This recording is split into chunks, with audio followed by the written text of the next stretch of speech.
बोलो जयकारा बोल मेरे श्री गुरु महाराज की जय। कृष्ण कन्हैया लाल की जय। राधे रानी की जय। सभी एकाग्रचित होकर बैठेंगे। सतगुरुदेव भगवान जी के आशीर्वाद से नवम स्कंद श्रीमद् भागवत महापुराण का हम उसका रसपान कर रहे हैं। आंखें बंद कर लीजिए, ध्यान अपने इष्ट देव के चरणों में लगाएंगे। हर श्वास श्वास के साथ सुमिरन करते जाएंगे और प्रभु की लीलाओं का रसपान करेंगे प्रभु के साथ, क्योंकि प्रभु हमारे पास ही हैं, हमारे साथ हैं, ये भान करेंगे। सबसे पहले अपने सतगुरुदेव भगवान के चरणों में लाखों करोड़ों बार दंडवत प्रणाम करते हैं, आशीर्वाद लेते हैं। राधे रानी और कृष्ण कन्हैया के चरणों में भी दंडवत प्रणाम करते हैं। हरे रामा रामा रामा हरे हरे, हरे कृष्णा कृष्णा कृष्णा हरे हरे। आगे का प्रसंग श्रवण करें।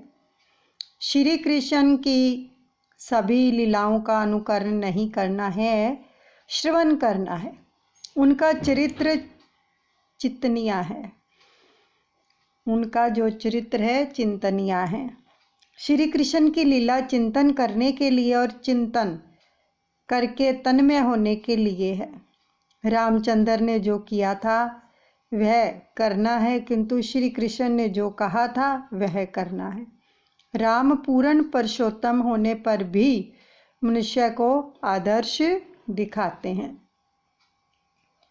रामचंद्र का मातृ प्रेम, पितृ प्रेम, बंधु प्रेम एवं पत्नी व्रत आदि सब कुछ जीवन में उतारने योग्य है।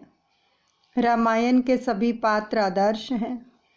दशरथ जी का पुत्र प्रेम, सीता जी की पति भक्ति, लक्ष्मण और भरत व का बंधु प्रेम आदि सब आदर्श में है। श्री कृष्ण जो करते थे वही सब कुछ करना हमारे लिए अशक्य है। उन्होंने तो काली नाग को वश में करके उसके सिर पर नृत्य किया था। गोवर्धन पर्वत को भी उंगली से उठा लिया था।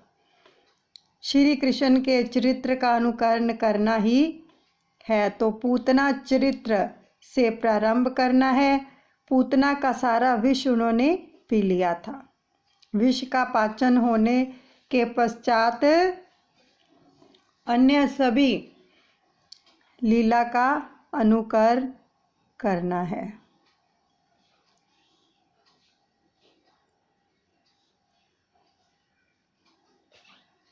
बहुत ही सुंदर यहाँ पर प्रभु के प्रेम में पंक्तियाँ याद आ रही हैं। जब गोवर्धन का यहाँ पर उच्चारण हुआ है कि किस प्रकार से प्रभु ने अपनी अंगुली पर, चीची उंगली पर गोवर्धन को धारण करके सबकी रक्षा की थी इंद्र के प्रकोप से, तो सबने ये प्यारी पंक्तियाँ जरूर सुनी होंगी। जय जय ब्रिज के नंद लाला, राधा जी के सांवरिया, सभी दुख दूर हुए जब तेरा नाम लिया। गाओ जय जय ब्रिज के नंद लाला, राधा जी के सांवरिया, सभी दुख दूर हुए जब तेरा नाम लिया। जब तेरे गोकुल पे आया दुख भारी, एक इशारे पे सब विपदा टारी, जय जय जब तेरे गोकुल पे आया दुख बारी, एक इशारे पे सब विपदा टारी, मुड़ गया गोवर्धन, जिसे तूने राख लिया, सब दुख दूर हुए, जब तेरा नाम लिया। जय जय ब्रिज के नंद लाला, राधा जी के सांवरिया, सभी दुख दूर हुए, जब तेरा नाम लिया। परमात्मा के नाम लेने से सब दुख दूर होते हैं। तो इस समय जो ये रसपान कर रहे हैं प्रभु का, समझो दुखों का क्षय कर रहे हैं प्रभु।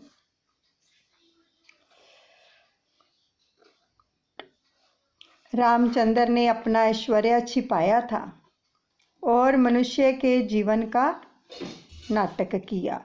साधक का वर्तन कैसा होना चाहिए वह रामचंद्र जी ने बताया। साधक का वर्तन रामचंद्र जैसा होना चाहिए। सिद्ध पुरुष का वर्तन श्री कृष्ण सा हो सकता है। रघुनाथ का अवतार राक्षसों की हत्या के हेतु नहीं, मनुष्यों को मानव धर्म सिखाने के हेतु हुआ था। वे जीव मात्र को उपदेश देते हैं, तो उन्होंने किसी भी मर्यादा को भंग नहीं किया। रामचंद्र की लीला सरल है, उनकी बाल लीला भी सरल है, जबकि श्री कृष्ण की सारी लीला गहन है। उनके जीवन में संघर्ष ही संघर्ष था श्री कृष्ण ने, और बहुत सबके प्रति मन में दया भाव था। सबके दुखों को दूर भी किया, कुछ ना कुछ करके, लीला करके। रामचंद्र की सरलता तो अंतिम कथा की है। उन जैसा सरल आज तक कोई नहीं हुआ। अग्नि नारायण ने सीता जी को निर्दोष घोषित किया, फिर भी उस मूर्ख धोबी के कटु वचन सुनकर रामचंद्र जी ने सीता जी का त्याग किया।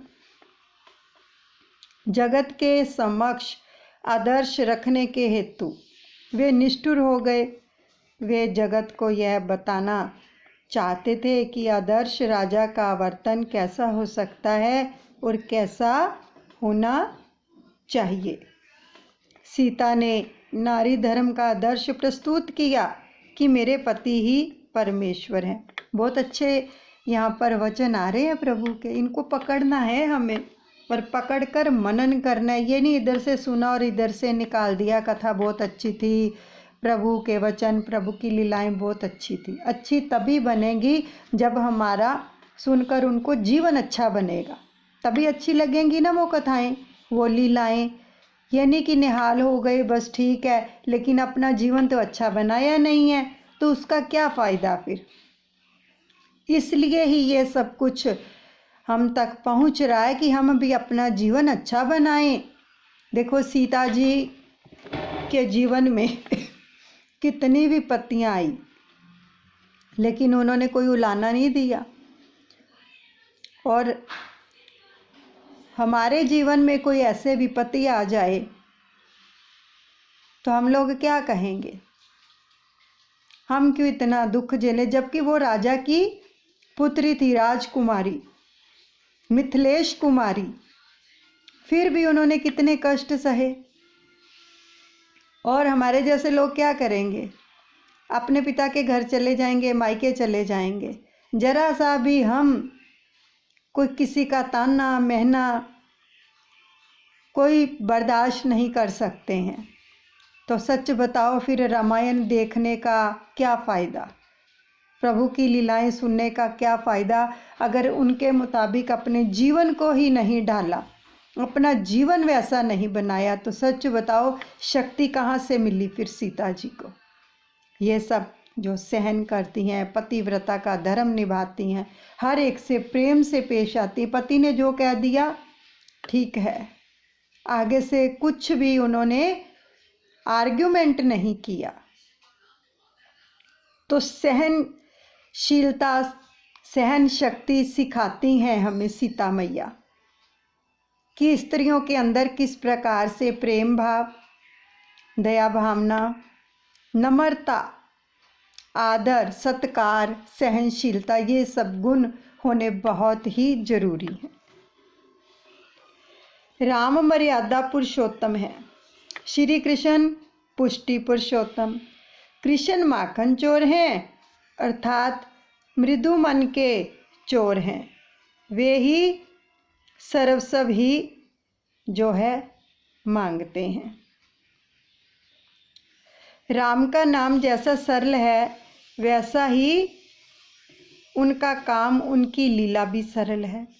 राम के नाम में एक भी संयुक्त अक्षर नहीं है।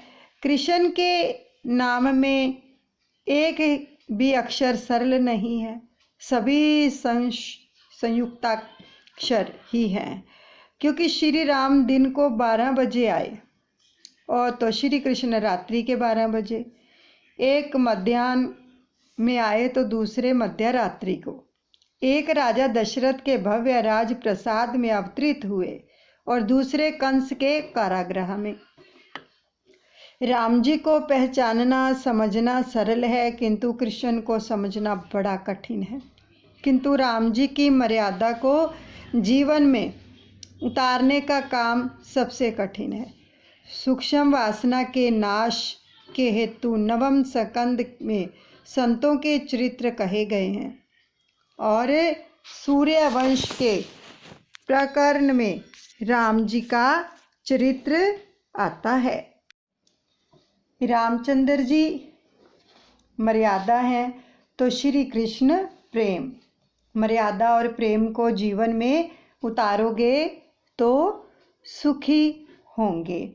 नरसिंह अवतार की कथा में क्रोधानाश की, वामन अवतार की कथा में लोभ के नाश की और रामचंद्र जी के अवतार की कथा में काम नाश की रीति बताई गई है। क्रोध, लोभ और काम का जब नाश होता है तभी कृष्ण भगवान प्रकट होते हैं। वैसे तो भागवत का लक्ष्य कृष्ण लीला का कथन ही है, तो फिर प्रथम स्कंद से ही श्री कृष्ण लीला का वर्णन क्यों नहीं है? इसका कारण यही है कि क्रोध, लोभ और काम आदि का नाश होने पर ही परमात्मा कृष्ण मिलते हैं।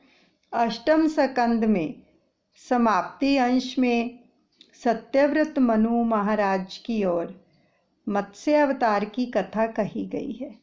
राजा परीक्षित ने कहा, मुझे इस सत्यव्रत मनु के वंश की कथा सुनाइए। शुकदेव जी वर्णन करते हैं, राजन, इस कल्प में राज ऋषि सत्यव्रत वैवस्वत मनु बने हैं और विवस्वत के घर वैवस्वत हुए थे। मनु वैवस्वत सूर्यवंश के आदि जो है प्रवर्तक हैं। उनका विवाह श्रद्धा नामक स्त्री के साथ हुआ था। उनके 10 संतान हुई थी। उनके नाम है इक्ष्वाकु, नृग, शयार्ती, दिष्टि, करुष, नरिष्यंत और पृष्ठधन, नभग और कवि। जो दिष्टि के वंश में मरुत नामक चक्रवर्ती राजा हुए थे। मरुत के गुरु थे बृहस्पति और वे इंद्र के भी गुरु थे। मरुत राजा को यज्ञ करना था तो बृहस्पति ने आने से इनकार कर दिया और हरेक कार्य में पहले कुल गुरु का पूजन तो किया ही जाना चाहिए। अब क्या किया जाए? एक बार मरुत को मार्ग में नारद जी मिल गए तो उन्होंने नारद जी से अपनी कठिनाई सुनाई और नारद जी ने कहा कि बृहस्पति के छोटे भाई सर्वत को ही बुला लीजिए, वे भी गुरु समान हैं, यज्ञ तो करना ही है। तो राजा ने कहा सर्वत तो योगी हैं और उनका कोई पता नहीं है। तो नारद जी ने कहा उनका पता मैं बताऊंगा, किंतु मेरा नाम मत लेना।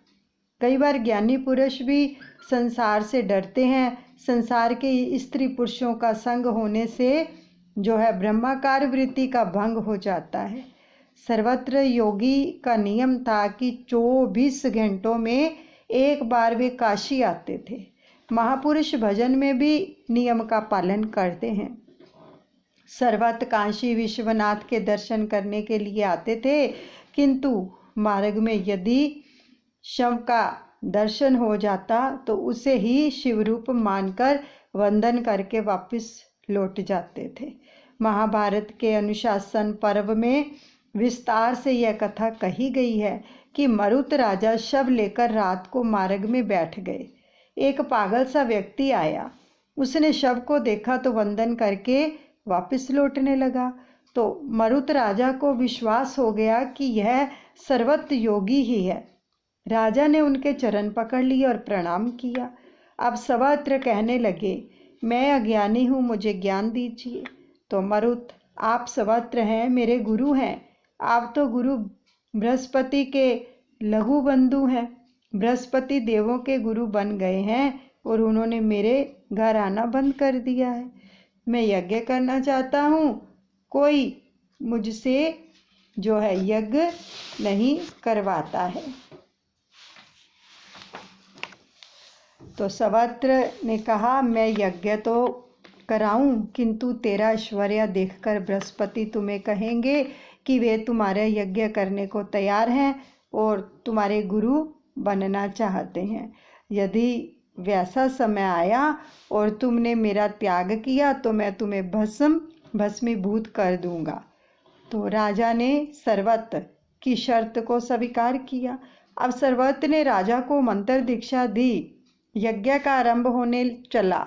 यज्ञ के सभी पात्र सुवर्ण के थे।